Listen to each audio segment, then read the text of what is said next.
नमस्कार प्रेक्षकांनो, कमळी या मालिकेमध्ये आपल्याला वेगळंच वळण पाहायला मिळणार आहे.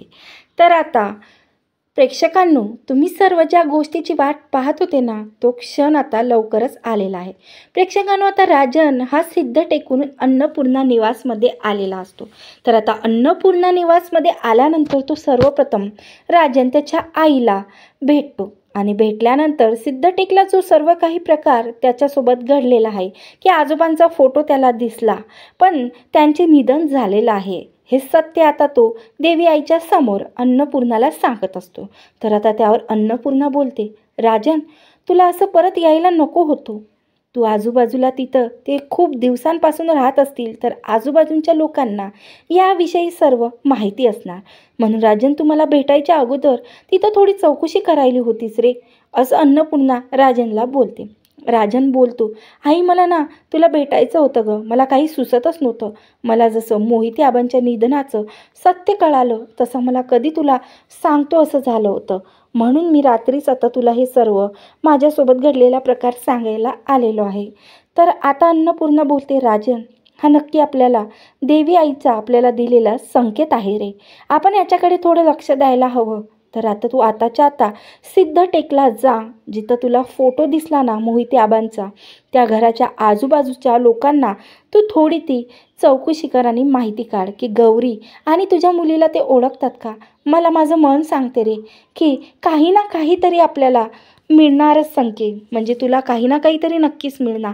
मला पूर्ण विश्वास आहे देवी आईवर की आता एवढा मोठा संकेत तिने आपल्याला दिला आहे, एवढा मोठा संकेत तिने दिलेला आहे, तर मोहिते आबांचा फोटो आपल्यासोबत आणून तर आता आणखीनसुद्धा काही ना काही संकेत देतील रे आपल्याला. तू आताच्या आता सिद्ध टेकला निघून जा. राजन आता सरळ गौरीचा फोटो, म्हणजे आता राजनजवळ आपली अन्नपूर्णा आहे ना, गौरीचा आणि राजनच्या लग्नाचा फोटो असतो, तो फोटो आता अन्नपूर्णा राजनकडे देते आणि हा फोटो दाखवून तू आजूबाजूला थोडी चौकशी कर गौरीविषयी आणि माझ्या नातीविषयी, असं ती अन्नपूर्णा राजनला बोलते आणि देवी आईला प्रार्थना करते की माझ्या राजनच्या हाताला यश येऊ दे ग बाई. आता 18 वर्ष झाले आम्ही सर्व प्रतीक्षा करत आहोत की कधी माझे नात मला मिळते, तो क्षण आता लवकरच माझ्या आयुष्यात येऊ दे. आता तो फोटो घेऊन राजन सिद्ध टेकला निघालेला असतो. तर आता राजन हा सिद्ध टेकला पोचल्यानंतर आता सर्व कामिनीने सुद्धा ऐकलेलं असतं प्रेक्षकांनो. तर आता कामिनी काही नवीन कटकारस्थान करणार आहे का, राजन आता गौरीला लवकरच भेटणार आहे का, हे आपण आता या व्हिडिओद्वारे पाहणार आहोत. तर आता इकडे राजन हा सिद्ध टेकला निघालेला असतो. तर निघाल्यावर आता जो सिद्ध टेकला राजनचा सेक्रेटरी असतो ना, सर्वप्रथम आता राजन त्या सेक्रेटरीला घेऊन सरपंचाच्या घरी जाते, सरपंच साहेबांच्या घरी जाते. सरपंचाच्या घरी गेल्यानंतर राजन सर्वप्रथम सरपंचाला बोलते की मोहिते आबांना तुम्ही ओळखता का. तर आता तुम्ही मला ह्याबद्दल काही माहिती सांगा हो साहेब, तुमचे खरंच खूप उपकार होतील माझ्यावर. आता सरपंच बोलतो, हो, या गावातील प्रत्येक व्यक्ती माझ्या ओळखीचा आहे आणि मी मोहिते आबांनासुद्धा मी ओळखतो. आताच 5-6 महिने झाले फक्त मोहिते आबांचं निधन होऊन गेलं. तर आता राजन बोलतो, 6 महिनेच झाले का मोहिते म्हणजे मोहिते आबांचं निधन होऊन. तर सरपंच बोलतो, हो, मोहिते आबांच्या निधनाला 6 महिने झाले. तर आता राजनच्या मनात एक डाऊट येतो की ते भाडेकरू तर बोलत होते की 2 वर्षांपूर्वी आबांचं निधन झालं, ती माझ्याशी खोटं का बोलली असणार. तर आता तेवढ्यातच आता राजन आपल्या खिशात असलेला गौरी आणि त्याच्या लग्नाचा, म्हणजे राजनच्या लग्नाचा फोटो असतो, तो सरपंच साहेबांच्या हातात देतो. तर सरपंच साहेब तो फोटो बघता क्षणी राजन विचारतो की तुम्ही या बाईला ओळखता का. तर आता लगेच सरपंच बोलतो, हो, मी या बाईला ओळखतो, ही तर मोहिते आबांची मुलगी आहे. तर आता राजन बोलतो, हे सध्या कुठे आहे, तुम्हाला काही माहिती असेल तर सांगा, मी तुमच्यासमोर हात जोडतो. हो, 18 वर्ष झाली मी यांना शोधत आहे. तर सरपंच बोलतो, तुम्ही या बाईला का शोधत आहे हो, सरूला का शोधत आहात. तर आता राजन बोलतो, नाही नाही, ही सरू नाही, हिचं नाव गौरी आहे. तर आता सरपंच साहेब बोलतो, नाही, हिचं खरं नाव सरू आहे. तर आता मात्र प्रेक्षकांनो, राजनच्या लक्षात आलेलं असतं की जी भाडेकरू सरू नावाने राहत होती तीच आपली गौरी तर नाही ना. तर आता तो कोणाशी काही न बोलता लगेच गाडी घेऊन मोहिते आबांच्या घरी जातो, म्हणजे जिथं सरू राहते तिथं तो जातो. तर आता सरू मात्र झाडू मारत असते. तर आता जसं सरूला जाणवतं की पुन्हा राजन इथं आलेले आहेत, म्हणजे सरूंच्या घरी आलेला आहे, तर सरू लगेच आपला पदर आपल्या चेहऱ्यावरती ओढून घेतो, जेणेकरून राजनला तिचा चेहरा दिसता कामा नाही. तर आता राजन सरूच्या समोर जातो. तर आता सरू बोलते, साहेब तुम्ही पुन्हा पुन्हा का इथं येत आहात हो? मी तुम्हाला सांगितलं ना की मी माझं शेत नाही विकणार आहे. तर आता राजन बोलतो, मला नकोय तुमचं शेत, मला थोडं तुमच्याशी बोलायचं आहे. मात्र आता सरू पुन्हा पाठमोरा राजनकडे उभी राहते. तर राजन पुन्हा सरूच्या समोर जाऊन उभा राहतो, पण आता सरूने पुन्हा आपल्या पदराने चेहरा झाकलेला असतो. तर आता राजन काहीही न बोलता सरूच्या चेहऱ्यावरचा आपल्या हाताने पदर उचलतो. आता मात्र दोघांची नजरवर नजर होते आणि सरू मात्र काही न बोलता राजनच्या इकडे बघून रडायला लागते. राजन आता सरूला काहीही बोलत नाही. मोठ्या प्रेमाने सरूचा हात आपल्या हातात घेतो राजन आणि खूप प्रेमळपणाने विचारतो, गौरी का ग तू असं केलंस माझ्यासोबत? मी 18 वर्ष झाली ग तुला शोधत आहे, पण तू माझ्यासमोर आलीच नाही. तू माझी तापानं ज्या दिवशी फणफणलो होतो तेव्हा रात्रभर माझी सेवा केली ग, पण तुला एक वेळही वाटलं नाही का ग की आपल्या नवऱ्याच्या समोर जावं, त्याच्याशी बोलावं आणि त्याला सांगावं की तू सरू नाहीस, माझी राजनची गौरी आहेस. अशी का वागली ग तू माझ्यासोबत? मी काय केलं? मी चांगला नवरा कधी बनू शकलो नाही का ग? तर आता सरू मात्र राजनच्या तोंडावरती हात ठेवून बोलते, नाही नाही, तुम्ही माझ्यासाठी कधी वाईट नव्हतेच, तुम्ही माझ्यासाठी तर देव आहात हो. असं काहीही बोलू नका, असं काहीही बोलू नका राजन.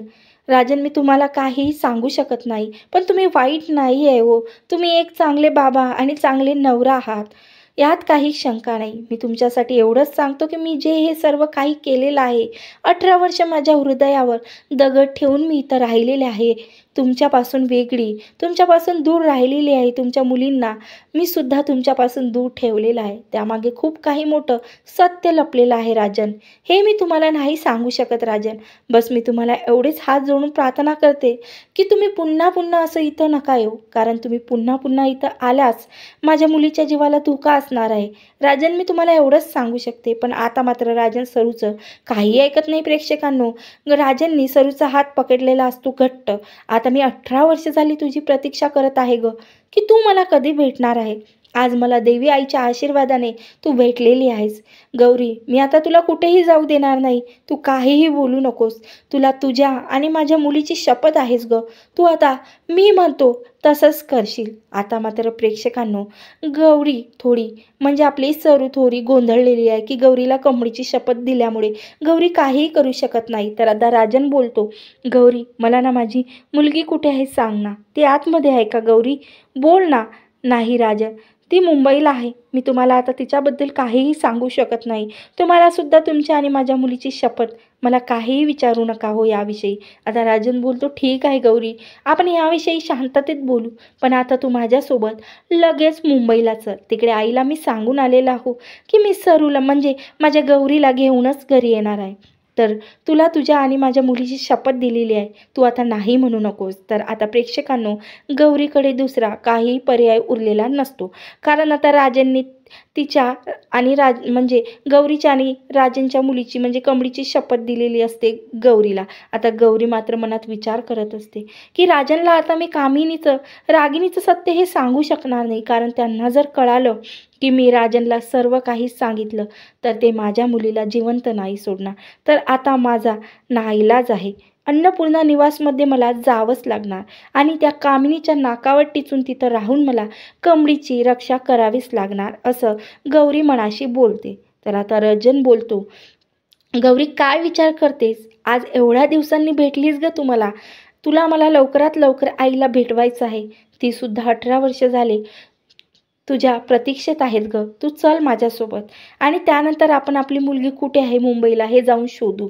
तर आता गौरी लगेच गौरीची पिशवी घेते, राजनसोबत अन्नपूर्णा निवासमध्ये जाण्यासाठी निघते आणि सोबत तो आजोबांचा फोटोसुद्धा घेते. राजनने अन्नपूर्णाला कळवलेलं असतं की तो गौरीला घेऊन येणार आहे. तर आता इकडे अन्नपूर्णा मात्र अन्नपूर्णाच्या खुशीचा काही ठिकाणाच नसतो प्रेक्षकांनो. अन्नपूर्णा आता धावतच लगेच देवी आईच्या मंदिरात जाते. देवी आईची पूजा करत असते आणि पूजा करत असताना म्हणते, आज माझी सून मला मिळालेली आहे, आज माझी गौरी मला मिळालेली आहे. माझी मोठी सून आता या घरात 18 वर्षानंतर येणार आहे. देवी आई, फक्त तुझ्या कृपेमुळे आता मी तिचं जोरदार स्वागत करणार आहे. तर आता ती लगेच म्हणजे सदानंदकडे जाते आणि सदानंदला सुद्धा हे सर्व सांगते. तर आता रागिनी, कामिनी आणि यांना ह्याबद्दल काही अन्नपूर्णाने सांगितलेलं नसतं, कारण त्यांना माहिती आहे की रागिनी शांततेत गौरीचा गृहप्रवेश होऊ देणारच नाही. म्हणून आता अन्नपूर्णाने सध्या तिघींना काहीही माहिती पडू दिलेलं नाही. कामिनीसुद्धा काही माहिती नसतं. आता एवढं मोठं संकट कामिनीवर येणार आहे, ते म्हणजे गौरीच्या रूपात. हे कामिनीला काही माहितीच नसतं. तर आता गौरी घरी आलेली असते. तर आता सर्वप्रथम गौरीला खूप भीती वाटत असते की जेव्हा मी कामिनीसमोर जाणार तेव्हा मात्र माझं काय होणार. पण आता प्रेक्षकांनो, तेव्हा ती गाडीतून उतरते. राजन तिच्या खांद्यावरती आपला हात मोठ्या प्रेमाने ठेवतो आणि तिला आतमध्ये घेऊन जातो. तर आता अन्नपूर्णानी सुद्धा घरात लाईटिंग वगैरे लावून ठेवलेली असते, कारण 18 वर्षानंतर ज्या गोष्टीची राजन आणि अन्नपूर्णा वाट पाहत होती, तो क्षण आता अन्नपूर्णा निवासमध्ये खूप आनंद घेऊन येणार असते. तर जबरदस्त तयारी केलेली असते, ते म्हणजे गौरीच्या गृहप्रवेशाची. तर आता लगेच राजन जेव्हा गौरीला घेऊन आतमध्ये येतो तेव्हा आता अन्नपूर्णा तिला ओवाळते, तिला कुंकू हळद लावते आणि तिचं धमाकेदार स्वागत करते. तर असं आता राजन गौरी मुंबईमध्ये अन्नपूर्णा निवासमध्ये आणलेलं असतं. तर आता जेव्हा गौरीचा गृहप्रवेश चालू असते तेव्हा मात्र तिथं कामिनी येते. आता मात्र कामिनीच्या पायाखालची जमीन प्रेक्षकांनो सरकलेली असते की गौरी कामिनीच्या समोर असते. म्हणजे कामिनीला वाटते की 18 वर्ष झाले गौरी ही मरण पावलेली आहे. आता ती व्यक्ती तिच्या समोर येते. तर आता त्या दोघी जेव्हा समोरासमोर होते तर आता मात्र गौरीला सुद्धा जुना सर्व भूतकाळ आठवलेला असते. तर आता पण प्रेक्षकांनो, त्यानंतर खूप मोठा धमाका या एपिसोडमध्ये आपल्याला पाहायला मिळणार आहे. ते म्हणजे कामिनी आणि रागिनी. नेमकं आता कामिनी आणि रागिनी कोणतं मोठं कटकारस्थान घडवून आणणार आहेत. आता जेव्हा कामिनीला कळणार की कमळी ही राजनची आणि गौरीची मुलगी आहे, तेव्हा मात्र आता कमळीच्या जीवाला नक्की कोणता धोका असणार आहे. आणि आता गौरीची आई म्हणजे कमळीची आई ही सरू ही कमळीची कशी मदत करणार. जेव्हा आता कमळीला कळणार की राजन आणि अन्नपूर्णा हे तिचेच आजी आणि वडील आहेत आणि जी अनिका सतत तिच्यासोबत भांडत राहते ही तिची सावत्र बहीण आहे, तर तेव्हा मात्र कमळी कशी रिॲक्ट करणार हे सर्व पाहणं आपल्यासाठी खूपच रंजक ठरणार आहे. त्यासाठी आपण अशीच अपकमिंग ट्विस्ट बघण्यासाठी माझ्या चॅनलला सबस्क्राईब करा आणि हो प्रेक्षकांनो, बेल आयकॉनला सुद्धा क्लिक करा, जेणेकरून माझ्या सर्वात अगोदर व्हिडिओची नोटिफिकेशन तुमच्यापर्यंत पोहोचणार. धन्यवाद. जय गजानन माऊली.